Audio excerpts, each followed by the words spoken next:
time to welcome one of the sharpest modern writers of this world. She knows how to be a woman, and in her new book, she shares a lot of magic moments of her life, like going to a sex club with Lady Gaga. Ladies and gentlemen, please welcome Kathleen Moran.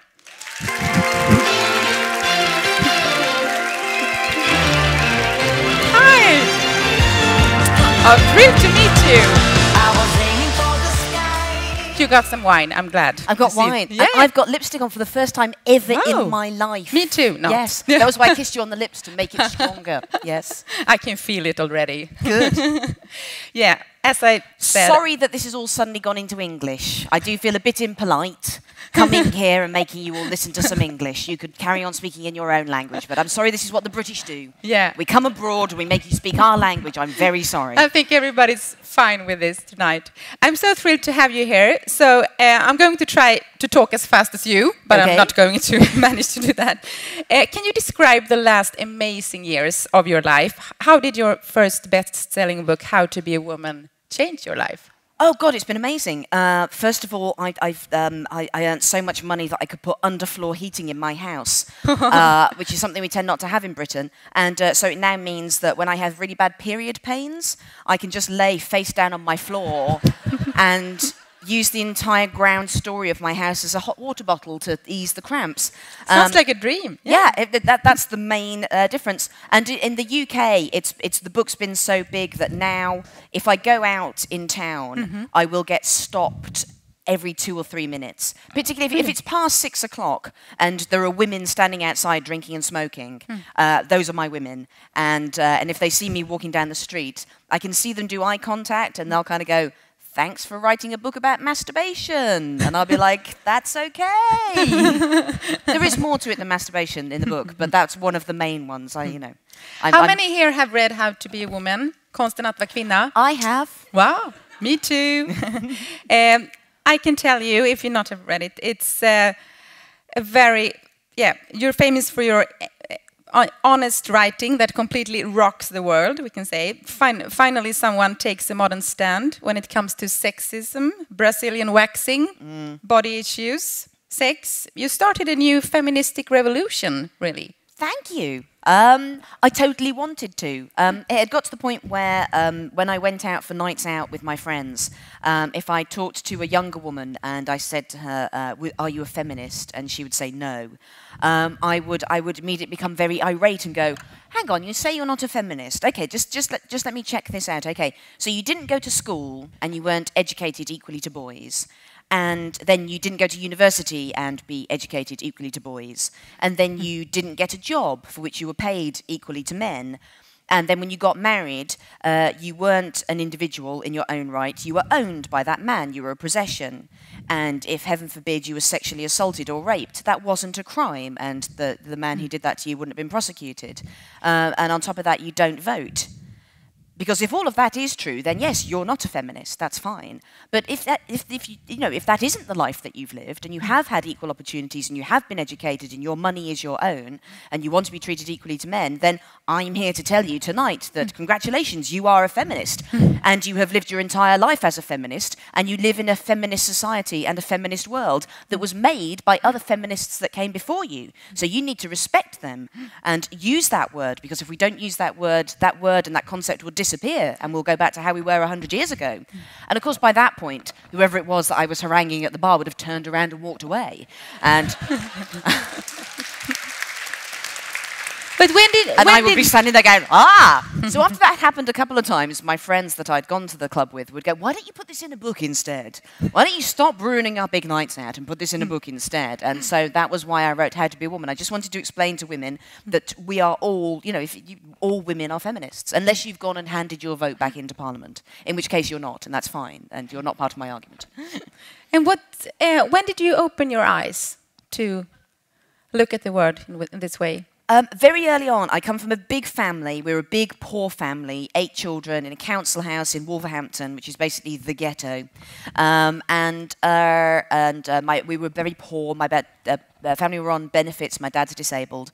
And I noticed that my brother did completely different jobs in the house to the rest of the girls. The girls had to do all the cooking and cleaning and looking after the children, and my brother just had to empty the bins.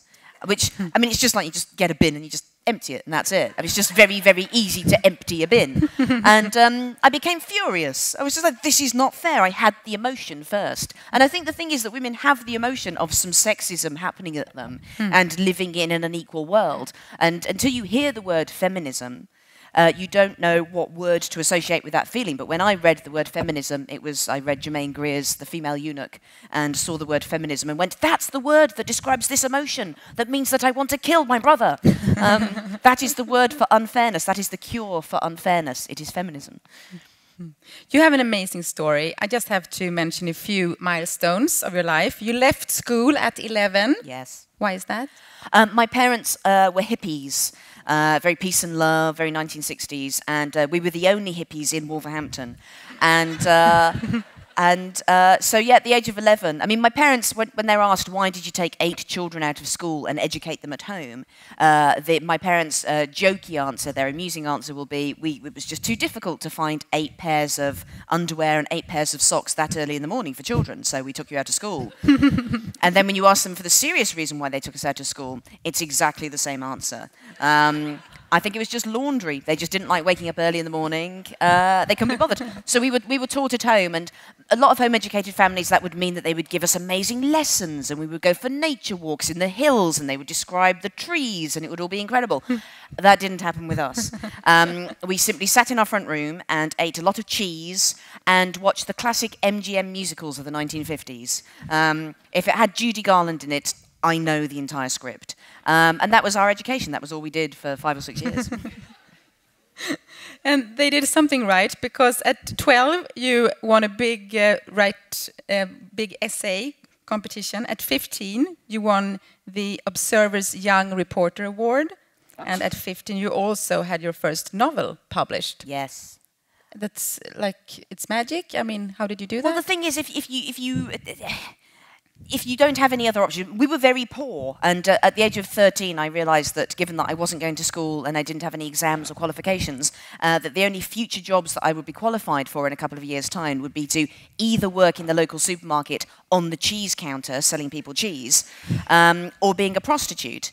And the uniform for the local supermarket was a very green outfit that wouldn't have gone with my skin tone. I would have looked very flushed. I would have looked very ruddy. And being a prostitute, I did consider, but I was sharing a bunk bed with my sister at the time. I was on the bottom bunk and she was on the top bunk. And she made it very clear to me that she would not tolerate the rocking motion. And so the only other way that I knew, if you were very poor, to make money was in Little Women. Jo March earns money by writing a book, and in The Railway Children, Mother earns money by writing a book. So I was like, I will learn from 19th century literature. I will write a book. Yes, so that was what I did. At 17, you were writing for the newspapers Observer and The Guardian, and at 18, you got your own column in The Times, which you still have. Yes. You write 3 columns a week? Yes. It's kind of amazing to be 38 and to have worked for The Times for 20 years. Yeah. And I do kind of feel like I've tricked them into it, because the Times is the paper of repute.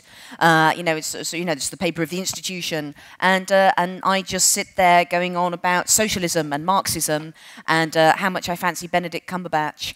And sci-fi and cheese.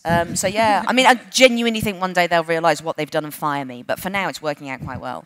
And you have won a bunch of prizes for your writing. Yes. And some of this amazing work you have now put in this collection called Morantology in Swedish. Moranthology. Does it make any sense in this language at all? Yes. Does it? As in anthology? I think so. Yes. Yeah. No, cool. Because I couldn't come up with a title for it. And so I just went on Twitter. I live on Twitter, basically. That's my social life.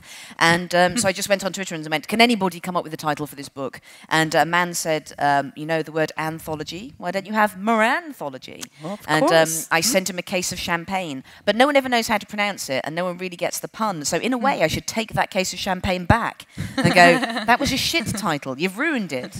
What columns or articles are you most proud of when you look back? In this one, I mean, it's a mixture between insane nights out that I've had. Like in there's the night that I went to a sex club with Lady Gaga, and she took me to the toilet, and I watched her do a wee. I mean, that's kind of amazing. It's fantastic. Interviewing Keith Richards and me asking him if he wears a wig, and him making me pull his hair and becoming quite angry.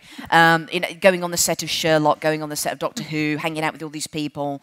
And then on the other hand, being able to write about really serious issues like schizophrenia and welfare, an obituary for Amy Winehouse. So yeah, I mean, that book is kind of when I finally started to realise after I'd written How to Be a Woman that that there's actually quite a lot of room for revolution. I basically felt like I was on a mission with this book. These are all the pieces where it's how I want to change the world, you know, for not just women, but, you know, for all minorities. This whole idea that if you're a person of colour or disabled or trans or a woman, that we are a minority. Well, if all the coloured, you know, trans, gay women in the world stood up, we would realise that we are the majority. And yet these issues are spoken about as if they're minority concerns, that, you know, it's when they have time that they will come and deal with them. No, these are the most pressing concerns. This is how we need to change the world. So it's all about that and how much I fancy Benedict Cumberbatch. No. What do you think about Swedish women so far? Well, you seem to be far ahead of the game. You seem to be much further ahead of the game than we do in Britain, from what I can gather. Yeah. I mean, in our country, women over the age of 38 are just removed from television, and you seem to have better. You seem to have better age representation here. I admire your boots. This is a country that has amazing winter boots. You know, you're far further ahead on sensible footwear. So no, I have much to learn from you. How to Be a Woman is also becoming a movie, right? Yes. And you're writing the script? I am writing the script, yes. Wow. Yes, no, that's the next thing we're doing. And we've made a sitcom as well. Because the thing about any kind of political movement is there's only so far feminism can go in non-fiction books and angry articles. If you really want feminism to change people's lives, you have to make films, you have to make TV shows, you have to tell stories and have characters. So that's what I'm doing next. I'm making culture. And you're also writing another book, right? Yes, I'm writing another novel which is called How to Build a Girl. The first book was How to Be a Woman, and the next book is How to Build a Girl. So the idea is it's basically The Bell Jar by Sylvia Plath, but written by Adrian Mole. So it's all the traumas and horrors of being a teenage girl, but as funny as I can make it, which I think at the moment is quite funny. When is it coming out? July in the UK next year, so I don't know when it'll be here, but yes. Fantastic. Thank you so much for coming thank here you. tonight.